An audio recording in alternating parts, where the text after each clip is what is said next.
Színes, eleven hagyomány él tovább Baranya megye fővárosában.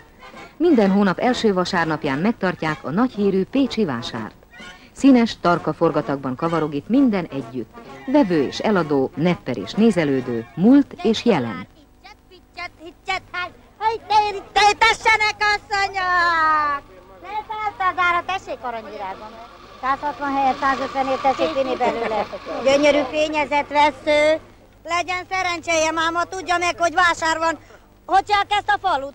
Ez falu magának, ne vadíts! 10 ér az oklik párját!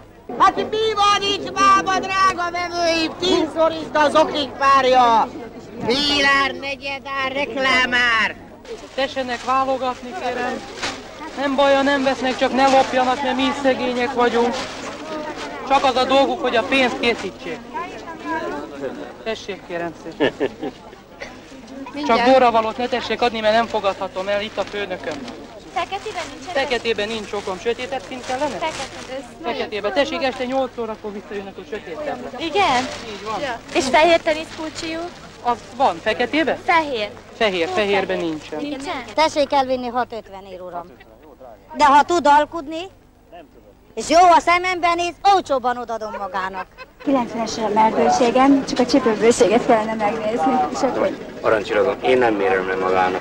Hát na most ide figyelj, felhívom akkor magukat telefonon, megnézem magamnak, jó?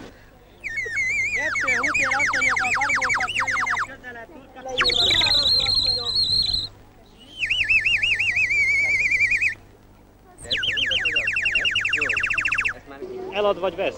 Veszek inkább, bolyongok, de még más nem vettem, mint egy kardot. Mennyit teszed benne? 1002. Bojtal együtt. Mi volt a bácsi foglalkozás? Én most nyugdíjas hentes vagyok. Már hentes voltam. Szereti a késeket, a kardokat? Van késem legalább 20 darab, meg kard is 4-5.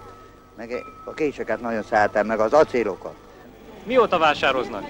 24 óta. És mi a különbség a régi vásárok, mondjuk 24 óta van valamilyen különbség és a mai vásárok között? Hát kérem szépen, ez üzlet, ez vásár.